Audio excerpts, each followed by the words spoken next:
नमस्कार, स्वागत है आप सभी का। एडेड जूनियर शिक्षक भर्ती को लेकर के बात करेंगे और एक निवेदन है हमारा कि जितने भी सक्रिय साथी हैं इस भर्ती को पूरी कराने के लिए लगातार कोशिश कर रहे हैं, ये वीडियो उन सभी भाइयों बहनों तक भी जाना चाहिए। देखिए, यहाँ पर हम जो कुछ भी एनालिसिस या जो कुछ भी आपको विश्लेषण बताने वाले हैं, इसी से कहीं न कहीं हमें आगे किस प्रकार से प्रयास करना है, बाकी जो कोशिशें अभी चल रही हैं, उसमें सभी को साथ देना चाहिए। अगर यहाँ पर ये डिसाइड हुआ है कि थर्ड पार्टी बन कर के कोर्ट में पक्ष रखा जाएगा, तो उसमें एक बार देखने में कोई दिक्कत नहीं है। ऐसा तो है नहीं कि एक बार हम थर्ड पार्टी बन गए तो हम वापस नहीं हो सकते हैं या फिर वहाँ पर दूसरी तरह से प्रयास नहीं हो सकता है। हर तरह से प्रयास आगे भी किया जा सकता है। लेकिन जिस तरह से भर्ती में देरी हो रही है, जिस तरह से सरकार या विभाग या पीएनपी सचिव महोदय या फिर सरकारी अधिवक्ता पक्ष नहीं रख पा रहे हैं, जवाब नहीं लगा पा रहे हैं, स्टे वैकेशन फाइल नहीं कर पा रहे हैं। प्रत्यावेदन वाले मामले में विपिन सिंह वाले केस में स्टे वैकेशन फाइल किया गया, एक 60 काउंटर एफिडेविट भी लगाया गया, लेकिन उससे स्टे हट नहीं पाया। नेक्स्ट डेट लगी है 12 तारीख को, उस दिन भी स्टे हट पाएगा कि नहीं हट पाएगा किसी को नहीं पता। आज देखिए, एक मामला था यूपी ट्रिपल एससी में, ये भर्ती है महिला स्वास्थ्य कार्यकर्ता की एएनएम 9,212 पदों पर। इसमें सिंगल बेंच से कुछ याचियों को चयन प्रक्रिया में शामिल करने के लिए बोला गया था, जबकि वहाँ पर अंतिम चयन सूची आ गई थी और ज्वाइनिंग की प्रक्रिया उन लोगों की रुकी हुई थी।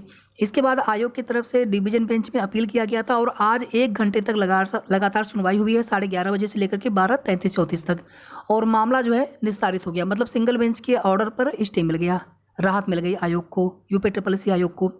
इसके पहले एक मामला सुप्रीम कोर्ट में गया था वेटिंग लिस्ट के लिए, वहाँ पर भी सरकार जीत गई। बीडीओ की भर्ती है, यूपीएसआई की भर्ती है, ऐसे बहुत सारी भर्तियों के आपको उदाहरण दिए जा सकते हैं जहाँ पर सरकार ने तत्परता दिखाई है या संबंधित विभाग को सरकार के द्वारा निर्देश दिया गया, वहाँ पर सरकारी अधिवक्ता उपलब्ध कराए गए, वहाँ पर पैरवी की गई, मामला निस्तारित हो गया। इसी तरह से जूनियर एडेड शिक्षक भर्ती में भी अगर यहाँ पर सरकार की तत्परता होती या अधिकारियों की पूरी तत्परता होती, कोई भी ऐसा मामला नहीं है जो कि बहुत जल्द क्लियर नहीं हो सकता था। लेकिन देखिए, यहाँ पर एक सवाल उठ गया भर्ती में प्रत्यावेदन वाले मामले से। आखिर आप देखेंगे इस मैटर में सभी को लग रहा था कि इस केस में कोई दम नहीं है, लेकिन देखिए कितनी बड़ी विसंगति उसमें निकल कर के आई और दोबारा से रिजल्ट को ही संशोधित करना पड़ा।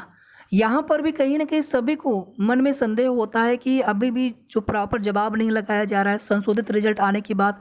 अगर ओएमआर सीट की ही गलती है उनकी अभ्यर्थियों की, तो आपको तो बहुत पहले दिखा देना चाहिए था पीएनपी सचिव महोदय को। कोर्ट से स्टे ही क्यों लगता है भर्ती पर? और अभी भी आप देखेंगे कि मूल ओएमआर सीट या जो डॉक्यूमेंट्स दिखाने हैं उसको लेकर के लगातार जो है लापरवाही सामने आ रही है, मामला लंबा खींच रहा है। आखिर इसमें जो कुछ भी चीज़ें जो कुछ भी हैं उसको क्लियर करने के लिए अधिकारी पूरी तरह से प्रयासरत क्यों नहीं है? छोटी सी भर्ती है, 1504 सीट है सहायक अध्यापक की, 390 सीट है प्रधानाध्यापक की। ऐसा नहीं कि केवल यही मामला है। आप देखिए, प्रत्यावेदन वाले में संशोधित रिजल्ट आ चुका है, फिर भी अधिकारियों की तरफ से स्टे वेकेशन फाइल नहीं किया गया। तो जहाँ तक अब लग रहा है कि भर्ती पूरी तरह से साफ़ सुथरी है, भर्ती पूरी तरह से ठीक दिशा में चल रही है। इसके बावजूद यहाँ पर जो भी कोर्ट मैटर है उनको निस्तारित करवाने की लिए पूरी कोशिश क्यों नहीं हो रही है, या पूरी कोशिश अगर हो रही है तो फिर मैटर निस्तारित क्यों नहीं हो पा रहा है, मामला यहाँ पर फाइनल क्यों नहीं हो पा रहा है। दूसरी तरफ आप देखेंगे मैनेजमेंट वाले केस में कई केसेज, कम से कम दर्जनों केसेज हमने खुद अपने से देखे, उसमें हमने सब में ऑर्डर निकालने का प्रयास किया। कुछ मामलों में लग रहा था कि शायद यही मामला हो सकता है। एक फतेहपुर वाला भी केस हमने आपको दिखाया था जिसमें सुनवाई ही नहीं हुई 2022 में, उसमें कहाँ से काउंटर एफिडेविट लगाया गया है विभाग के द्वारा, 45 डेज का समय लिया गया है, कुछ मिला ही नहीं, कुछ पता ही नहीं चल रहा कि अधिकारी बता क्या रहे हैं, उसमें कितनी सत्यता है। अब देखिए 12 तारीख को सुनवाई होनी है इनवैलिड रिजल्ट वाले मामले में, संशोधित रिजल्ट को जिसमें चैलेंज किया गया है, क्योंकि उसमें गलती किस में है, ओएमआर सीट में गलती है। यानी मामला है ओएमआर सीट में त्रुटिपूर्ण ओएमआर सीट का, गलती ओएमआर सीट में जो हुई है अभ्यर्थियों से, चाहे वो सीरीज भरने में, सब्जेक्ट भरने में, या फिर कहीं पर और उनका पेन चल गया है, और चैलेंज किया उसमें कर रहे हैं संशोधित रिजल्ट को कि संशोधित रिजल्ट ही गड़बड़ है। यानी उनका ये कहना है कि संशोधित रिजल्ट में पहले उनका रिजल्ट क्यों आया था, जबकि उस पर एक केस ऑलरेडी चल रहा है प्रत्यावेदन वाले मामले का, उसमें ऑलरेडी एक केस चल रहा है जिसकी वजह से रिजल्ट को संशोधित भी किया गया, सभी विसंगतियां दूर कर ली गई हैं। कोर्ट के आदेश के बाद वो रिजल्ट संशोधित किया गया था जूनियर एडेड का। अब दोबारा से वही सेम मतलब ग्राउंड है एक तरह से अगर आप देखेंगे तो। और सबसे बड़ी आश्चर्य की बात यह है कि प्रत्यावेदन वाला मामला हो चाहे डबल गोला वाला मामला हो, वे केस जो है इनवैलिड वाले के साथ कनेक्ट नहीं हुए, टैग नहीं हुए। ये केस पूरी तरह से अलग रखा गया है। यानी इसमें जो भी याची पक्ष हैं उनकी पूरी कोशिश है कि यहाँ पर संशोधित रिजल्ट को ही चैलेंज किया जाए। उसी प्रकार से उनकी पूरी रणनीति है, यानी उन्होंने मूल्यांकन प्रक्रिया को ही चैलेंज कर दिया है। तीसरी एजेंसी से जांच कराई जाए तो पहले रिजल्ट क्यों आया था, अब रिजल्ट क्यों नहीं आया, आदि तरह की चीज़ें हैं। या फिर गोला जो है इतने परसेंट नहीं भरा रहता है तो उसको ब्लैंक माना जाता है, गोला इतने परसेंट भरा रहता है तो उसको पूरा माना जाता है। इस तरह के कई तर्क उसमें लगाए गए हैं। अब यहाँ पर देखिए लापरवाही है अधिकारियों की, पीएनपी सचिव महोदय की।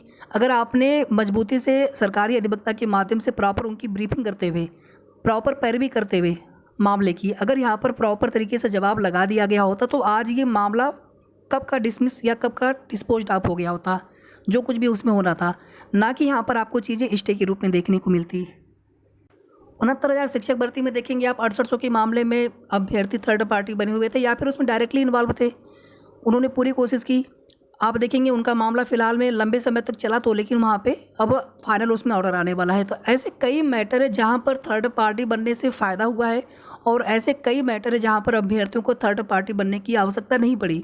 वहाँ पर सरकार ने खुद उस मैटर में इन पूरी तरह से तत्परता दिखाते हुए उन मामलों को हल कराया।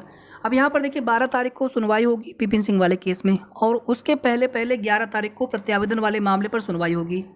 लेकिन कोई श्योरिटी नहीं है इस बात की कि ये केस हो जाएगा डिस्पोज्ड ऑफ, यानी ये केस अब यहाँ पर निस्तारित हो जाएगा, कोई गारंटी नहीं है।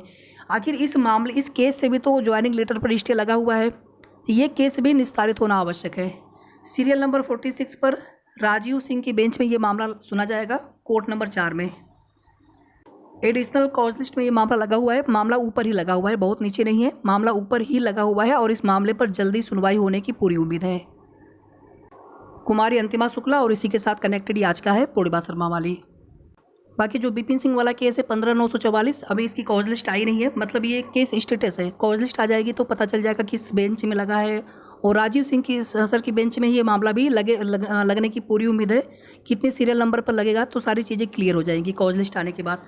अभी यहाँ पर केवल 12 जनवरी डेट फिक्स ऐसा दिखा रहा है, तो कल कॉज लिस्ट आ जाएगी इस वाले मामले की।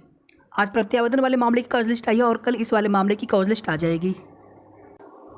अब देखिए साथियों, यहाँ पर हमारा बस इतना निवेदन है आप सभी से कि जैसे अभी यहाँ पर थर्ड पार्टी आईए के थ्रू, इम्प्लीमेंट अपील के थ्रू थर्ड पार्टी यहाँ पर बनने जा रहे हैं। मेरा बस इतना निवेदन है कि इसी के साथ साथ ग्राउंड लेवल पर भी कोशिश किया जाना चाहिए।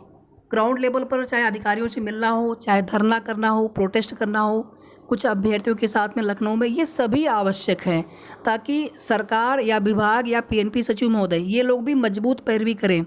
ये हमारी आपकी जिम्मेदारी नहीं है, ये तो यहाँ पर मजबूरी में अभ्यर्थी हताश निराश होकर के, कोई रास्ता नहीं दिखा तब ये रास्ता अपना रहे हैं कि थर्ड पार्टी बन करके कम से कम अपने मामले, अपना पक्ष रखा जाए कोर्ट में चल क्या रहा है, कम से कम वो चीज़ें पता चले हमें, आपको सबको। तो यहाँ पर प्रयास हर स्तर से होना चाहिए। वीडियो को आप सभी प्लीज़ लाइक करके आप सभी शेयर भी कर दीजिएगा, और अगर आपने अभी तक चैनल को सब्सक्राइब ना किया हो तो ज़रूर सब्सक्राइब कर लें। धन्यवाद।